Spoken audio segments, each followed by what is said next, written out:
Sidang peninjauan kembali dari mantan terpidana kasus pembunuhan Vina dan Eki, Saka Tatal, menghadirkan sejumlah saksi yang mengungkap fakta mencengangkan.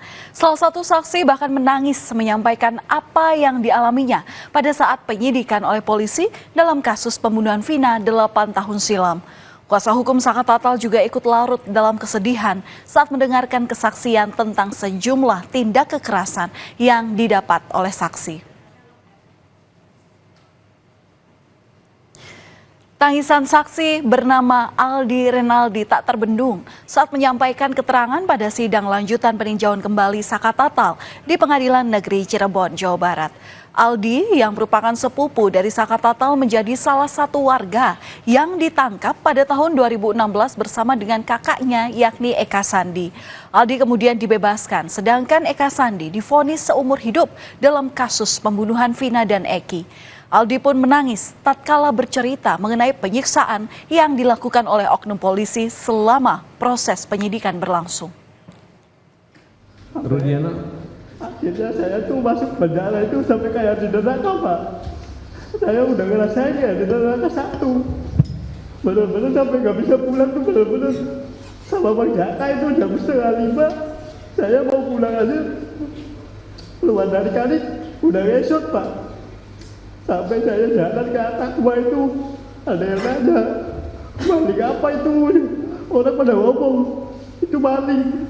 Orang saya bukan maling, itu masih kecil, Pak. Bukan maling, bukan apa, tapi saya dibilang maling. Akhirnya 1 bulan saya baru bisa jalan, bisa makan, Pak.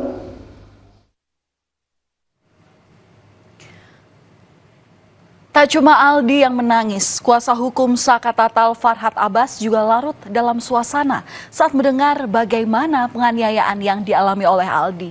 Farhad terlihat ikut menangis terutama ketika Aldi menceritakan detail penganiayaan yang dialaminya. Menurut Aldi, sejumlah oknum polisi melakukan hal itu untuk membuat ia mengaku terlibat dalam pembunuhan Vina dan Eki.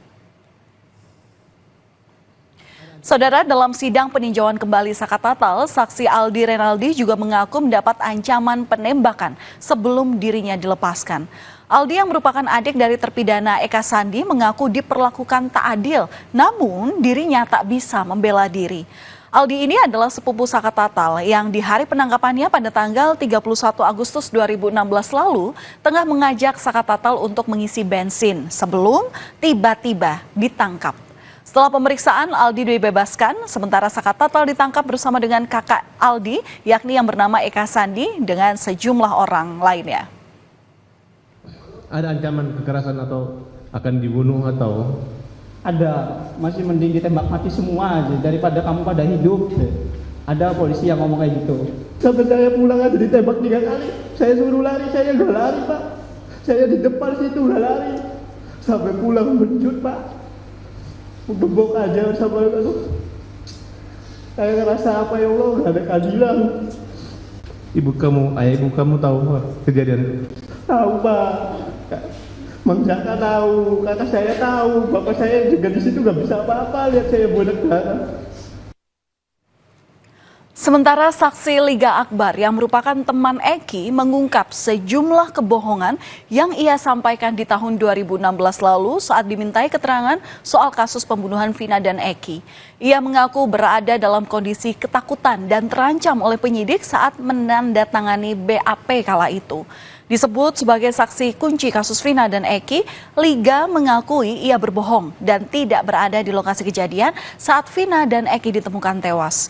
Ia juga tidak mengetahui kronologi pengeroyokan keduanya oleh geng motor. Liga Akbar juga bilang sempat mengajukan keberatan atas kesaksian palsu yang ditulis dalam berita acara pemeriksaan kepada Rudiana, namun tidak dihiraukan ayah Eki yang bernama Ibtu Rudiana itu. Awalnya kan saya nggak tahu nih isi BAP para saksi nih, Pak. Terus saya dijemput di rumah, tiba-tiba saya diperiksa di kantor. Oh iya aja gitu? Saya menolak, Pak. Oh menolak, tapi kenapa faktanya ada di tulisan tersebut ataupun di pengadilan? Tetap dipaksa, dia bilang katanya, ini nggak usah bohong, kamu ada di situ katanya. Ada ancaman? Ancaman atau teror atau intimidasi? Hanya bilang begitu saja sih, Pak.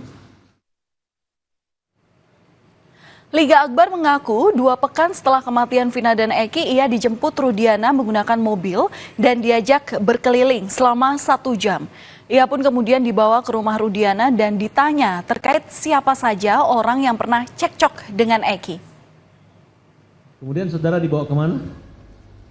Saya disuruh ikut bicara 4 mata, Pak. 4 mata? Iya, keliling kota doang. Di mana? Keliling kota doang, Pak. Oh, yang nyupir si Rudiana? Iya, betul. Oke, kira-kira berapa lama proses perjalanan saudara dengan Rudiana? Oh, hanya sejam kayaknya, Pak. 1 jam? Iya. Apa yang saudara dapatkan, yang saudara bicarakan ketika berada di dalam mobil keliling-keliling kota tersebut? Bapaknya almarhum itu menanyakan pernah ada masalah dengan siapa? Saya jawab dengan Rivaldi dulu. Almarhum itu menjelaskan, kenal gak ini sama foto lewat HP? Foto siapa aja? Foto Rivaldi saja, Pak. Ya.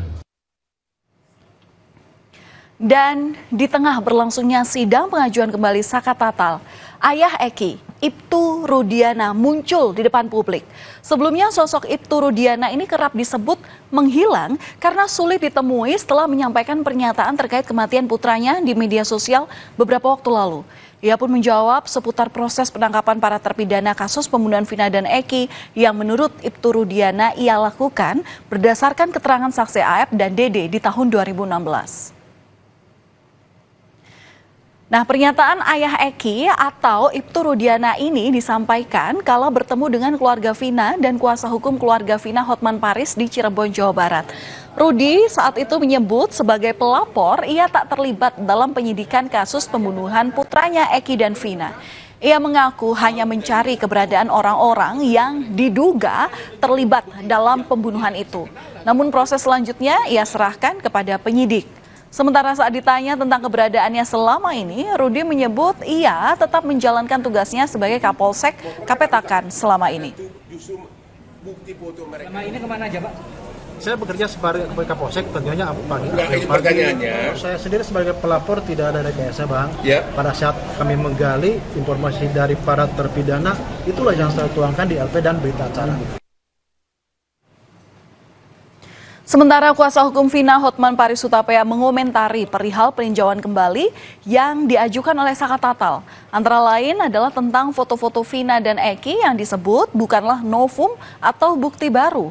Pasalnya, bukti-bukti tersebut sudah diajukan dalam bukti perkara sebelumnya. Ia pun membantah sangkaan kuasa hukum Saka Tatal bahwa kematian Vina dan Eki ini adalah lantaran kecelakaan. Foto yang diajukan itu yang disebutkan novum sudah diajukan sebagai bukti dalam perkara, berarti bukan novum. Kalau tidak ada novum berarti tidak ada PK, tidak ada dasar untuk PK. Kuasa hukum mereka yang mengatakan gara-gara foto di mayat itu mulus maka itu adalah kecelakaan, bukan penganiayaan. Yang kedua, mereka mengatakan ada luka baut dari motor kena ke badan mereka. Ya namanya udah digebuk begini, jatuh ya bisa kena lah sama bautnya. Jadi lagi-lagi patah itu dalil tersebut. Bicara soal kesaksian yang seolah menyudutkan, Ibtu Rudiana ini membantah tudingan saksi Dede maupun Liga Akbar tentang adanya paksaan atau arahan darinya. Hal itu ramai beredar setelah Dede maupun Liga Akbar ini mengungkapkan bahwa keterangan mereka saat dilakukannya proses berita acara pemeriksaan adalah bohong. Dede bahkan terang-terangan menyebut kesaksiannya tentang para terpidana kasus pembunuhan Vina dan Eki ini diarahkan oleh Ibtu Rudiana. Namun, sekali lagi, hal ini dibantah oleh Ibtu Rudiana. Karena itu katanya diarahkan sama Pak Rudiana. Yang mana nih? Yang mana nih? Skenario tuduhan Dede. Dede itu tidak benar ya. Karena saya ketemu Dede pun sekali pada saat tanggal 31 dan saya dapat informasi tentang ada perbuatan dari Dede juga. Terkait keterangan Liga Akbar, Pak. Tidak kenal. Sebelumnya tidak kenal ya. Pak Rudi, tangan Liga Akbar yang katanya mencabut BAP di tahun 2016 katanya diarahkan oleh Pak Rudiana. Ya. Itu silakan saja, namun apa yang dituduhkan itu tidak benar. Saya kenal sama si Akbar karena dia teman baik almarhum, malah sering main ke rumah pada saat almarhum masih hidup. Artinya tidak ada upaya pengarahan keterangan? Tidak ada. Saya pure sebagai pelapor dan tidak upaya lain. Saudara, satu demi satu kesaksian dalam sidang peninjauan kembali Saka Tatal menguak fakta yang mengejutkan publik. Mulai dari penganiayaan yang diterima selama proses penyidikan hingga adanya kesaksian palsu. Akankah sidang PK Saka Tatal membuka tabir kematian Vina dan Eki yang sudah berlarut-larut 8 tahun silam? Kita nantikan seperti apa proses persidangan ini. Kami akan kembali usai jeda dengan informasi mengenai Polres Metro Depok telah periksa 2 saksi atas kasus penganiayaan anak balita di tempat penitipan anak atau daycare di kawasan Harjamukti, Cimanggis, Depok, Jawa Barat.